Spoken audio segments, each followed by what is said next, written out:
নমস্কার, নিউজ ভ্যানগার্ডের এক নজরে 25 আপনাদের সকলকে স্বাগত। আমি সুপ্রীতি রয়েছে আপনাদের সঙ্গে। ত্রিপুরা মধ্যশিক্ষা পর্ষদ পরিচালিত মাধ্যমিক এবং উচ্চ মাধ্যমিকের ফলাফল প্রকাশিত হয়েছে গতকাল এবং ফলাফল ঘোষিত হওয়ার পর মেধা বিকাশে যে সমস্ত ছাত্রছাত্রী সর্বোচ্চ নম্বর পেয়েছে তারা প্রত্যেকেই সাক্ষাৎ করলেন মুখ্যমন্ত্রীর সাথে। শনিবার মুখ্যমন্ত্রী সরকারি বাসভবনে সৌজন্যমূলক সাক্ষাৎকারে মিলিত হন, কৃতী ছাত্রছাত্রীদের অভিনন্দন জানান। শনিবার সকাল থেকে দহন জ্বালায় জ্বলছিল মানুষ। দুপুরের পর আছড়ে পড়ল রৌদ্রে নাজেহাল হতে হয়েছে সাধারণ মানুষকে, কিন্তু গধূলি বেলাতে সেই দাপট অনেকটাই শান্ত হয়ে গেল। এক পশলা বৃষ্টিতে স্বস্তির নিঃশ্বাস ফেললেন আম জনতা। বৃষ্টির মুখ দেখে দারুণ খুশি প্রত্যেকেই।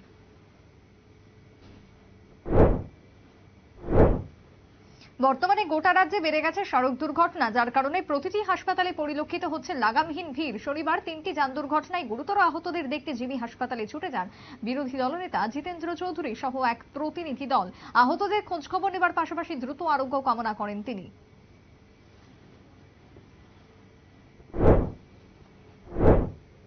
রাজধানীর ট্রাফিক ব্যবস্থায় আবারও নজরদারি শুরু করল ট্রাফিক দপ্তর। শনিবার আগরতলা প্রেস ক্লাবের সামনে জগন্নাথ বাড়ি সংলগ্ন এলাকায় নো পার্কিং জোনে যে সমস্ত যানবাহন রাখা হয়েছে তাদের বিরুদ্ধে কড়া নোটিশ দেওয়া হলো ট্রাফিক দপ্তরের পক্ষ থেকে। আগামী দিনে এই অভিযানের পাশাপাশি ট্রাফিক ব্যবস্থা আরো আঁটোসাঁটো করা হবে বলে জানিয়েছে ট্রাফিক দপ্তরের আধিকারিকরা। নেশায় ডুবছে রাজধানীর যুব সমাজ। প্রতিনিয়ত নেশায় আসক্ত যুবক যুবতীদের উদ্ধার করছে পুলিশ। শনিবার নবনির্মিত হেরিটেজ পার্কের বাথরুম থেকে উদ্ধার হলো সংজ্ঞাহীন অবস্থায় এক নেশাখোর যুবক। দমকল কর্মীরা নেশাগ্রস্ত যুবককে নিয়ে যায় জিবি হাসপাতালে। এদিকে যুবক উদ্ধারের পর হেরিটেজ পার্কের নিরাপত্তা নিয়ে প্রশ্ন তুলেছেন মানুষ। রাজ্যের ক্রীড়া ক্ষেত্রে আরো একবার উঠল কলঙ্কের ছাপ। এবার ব্যাডমিন্টন অ্যাসোসিয়েশনের সচিব সঞ্জীব সাহাকে গ্রেপ্তারের দাবি জানিয়ে বিক্ষোভ। শনিবার সঞ্জীব সাহার পদত্যাগের দাবিতে তার হোটেলের সামনে প্লেয়ার্স ওয়েলফেয়ার অ্যাসোসিয়েশনের কর্মকর্তারা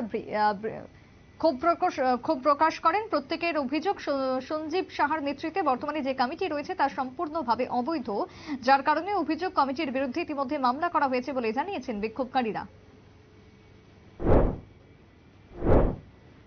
মানবতার কবি, বিদ্রোহী কবি কাজী নজরুল ইসলাম। শনিবার ছিল তার 125তম জন্মদিবস। এই উপলক্ষে কাজী নজরুল ইসলামের পূর্ণাবয়ব মূর্তির আবরণ উন্মোচন এবং স্মারকগ্রন্থ প্রকাশ হয়। উদ্বোধন করলেন মুখ্যমন্ত্রী মানিক সাহা। তাছাড়া উপস্থিত ছিলেন পর্যটন মন্ত্রী সুশান্ত চৌধুরী, মেয়র দীপক মজুমদার সহ অন্যান্যরা।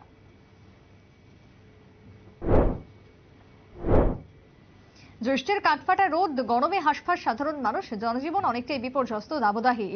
এরই মধ্যে আইজিএম হাসপাতালে আসা রোগী এবং রোগীর আত্মীয় পরিজন সহ পথ চলতি সাধারণ মানুষদের জলোচ্ছ্বাসের আয়োজন করল মধুরূপা মেমোরিয়াল ক্যান্সার ওয়েলফেয়ার সোসাইটি। শনিবার দুপুরে প্রত্যেকের হাতেই তুলে দিল ঠান্ডা পানি ও শরবত।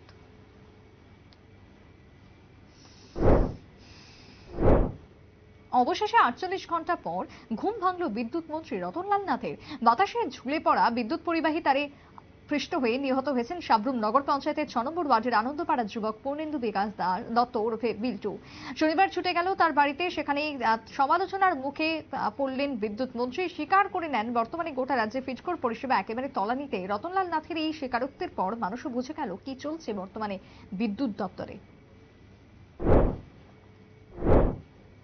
সাংহাইয়ে প্রথম বিশ্বকাপ, প্যারিসে দ্বিতীয় বিশ্বকাপ, আর এবার ইয়েচিউনে তৃতীয় বিশ্বকাপে সোনা জিতল ভারতীয় দলের মহিলারা। টানা 3বার বিশ্বকাপ তীরন্দাজিতে ভারতের ঝুলিতে এলো স্বর্ণপদক। শনিবার দক্ষিণ কোরিয়ায় আয়োজিত এবারের আসরের ফাইনালে ভারতীয় দল 232-226 পয়েন্টে তুরস্ককে হারিয়ে স্বর্ণপদক জয় করে। ভারতীয় দলের হয়ে পদক এনে দিলেন জ্যোতি সুরেখা, পরিণীত কৌর এবং অদিতি স্বামী।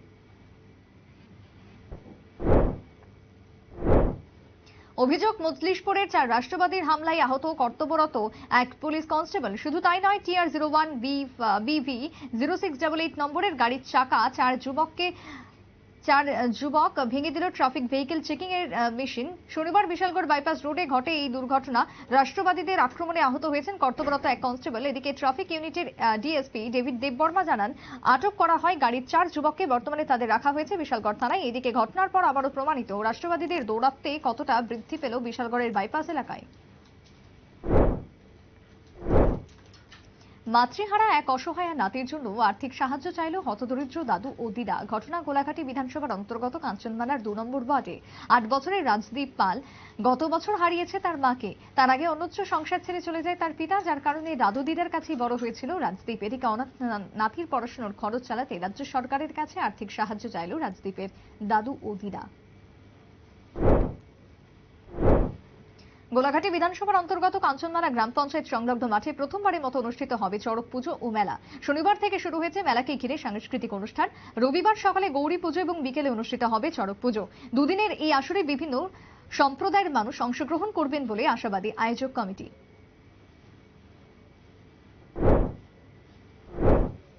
সামান্য ঝড় বৃষ্টিতে মুখ থুবড়ে পড়েছে রাজ্যের বিদ্যুৎ পরিষেবা। গত কয়েকদিন ধরে বিভিন্ন জেলা এবং মহকুমাতে এই চিত্র পরিলক্ষিত হচ্ছে। অন্ধকারে থাকছেন মানুষ, যার কারণে বিদ্যুৎ দপ্তরের কর্মীদের উপর বিষোদ্গার হয়ে উঠেছে প্রত্যেকেরই। শনিবার এমনই ঘটনা উঠে আসলো উদয়পুরের বন্দুয়ার বিদ্যুৎ দপ্তরে। শুক্রবার সন্ধ্যার পর বৈদ্যুতিক আলো থেকে বঞ্চিত এলাকার মানুষ, যার কারণে বিদ্যুৎ দপ্তরের কর্মীদের কারাবন্দী করে রাখে এলাকার মানুষ। ঘটনাস্থলে পৌঁছে পুলিশ এবং দপ্তরের কর্মীরা তাদের উদ্ধার করে।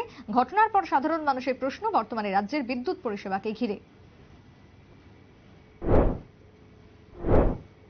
টি-20 বিশ্বকাপের আগে ভারতীয় দলে চলছে জল্পনা।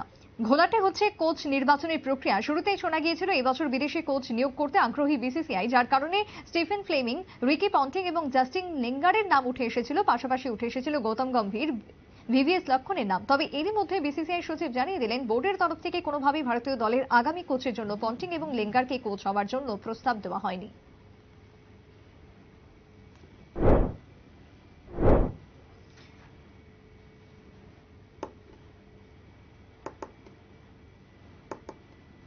গোটা দেশের সাথে রাজ্যের বিভিন্ন জেলা এবং মহকুমাতে শনিবার উদযাপিত হলো বিদ্রোহী কবি কাজী নজরুল ইসলামের 125তম জন্মদিন। শনিবার ঈদ উপলক্ষে আমবাসা টাউন হলে অনুষ্ঠিত হলো অনুষ্ঠান। চারাগাছে জল সিঞ্চনের মধ্য দিয়ে অনুষ্ঠানের উদ্বোধন করলেন ধলাই জেলার জেলাশাসক সাজু ওয়াইদ। উপস্থিত ছিলেন উচ্চশিক্ষা দপ্তরের রাজ্য শিক্ষা গবেষক প্রশিক্ষক পর্ষদের অধিকর্তা এনসি শর্মা সহ আরো অনেকেই।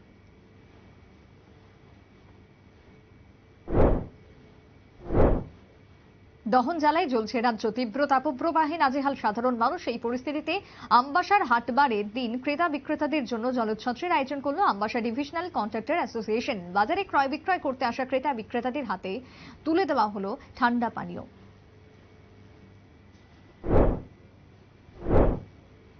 পারিবারিক আর্থিক দৈন্যতাকে চ্যালেঞ্জ ছুড়ে দিয়ে সাফল্যের হাসি ফোটালো পূজা দাস। ত্রিপুরা মধ্যশিক্ষা পর্ষদ পরিচালিত উচ্চ মাধ্যমিকের সেরার তালিকায় পঞ্চম স্থান দখল করেছে কামাল খান উচ্চতর মাধ্যমিক বিদ্যালয়ের ছাত্রী পূজা।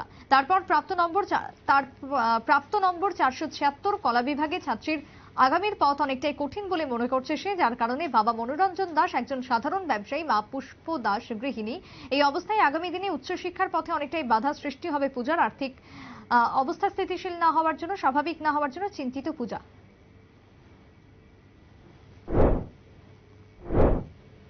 2023-24 শিক্ষাবর্ষে মাধ্যমিক এবং উচ্চ মাধ্যমিকের ফলাফল প্রকাশিত হয়েছে শুক্রবার।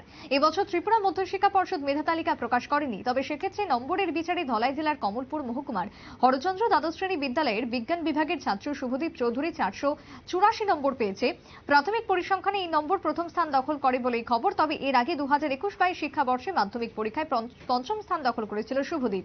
মাধ্যমিকে তার প্রাপ্ত নম্বর ছিল 48.9। শুভদীপের এই সেরা সাফল্যের অভিনন্দন জানিয়েছে স্কুলের শিক্ষক শিক্ষিকা সহ ছাত্রছাত্রীরা।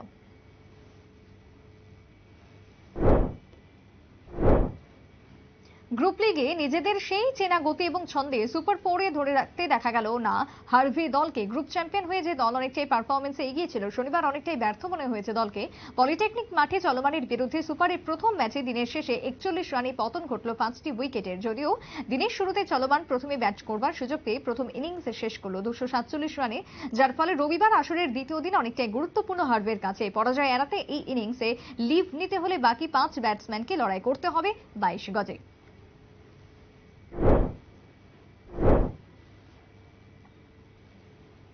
গত 12 মে আগরতলা জিবি হাসপাতালে প্রয়াত হয়েছেন শিক্ষক সুবর্ণ মুড়া সিং।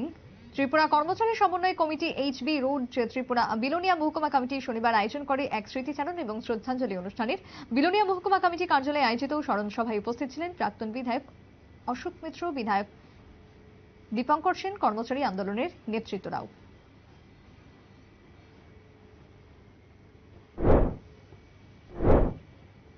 মন্ত্রী বিধায়কদের আশ্বাস যে কলাপাতা, তার প্রমাণ পেল সোনামুড়া নগর পঞ্চায়েতের দক্ষিণ পাড়ের মানুষ। 2011 সালে তৎকালীন বাম সরকারের সময় নির্মিত হয়েছিল সোনামুড়া বাগবাজার সংলগ্ন স্টিল ফুড ব্রিজের গত কয়েকদিন ধরে সেই ব্রিজ চলাচলের অযোগ্য হয়ে পড়েছে। এই পরিস্থিতিতে নির্বাচন শেষ হবার পর প্রশাসনের তরফ থেকে এই ব্রিজটি দিয়ে চলাচলের নিষেধাজ্ঞা জারি করা হলো, যার কারণে বিপাকে পড়েছেন এলাকার সাধারণ মানুষ সহ বাজারের ব্যবসায়ীরা।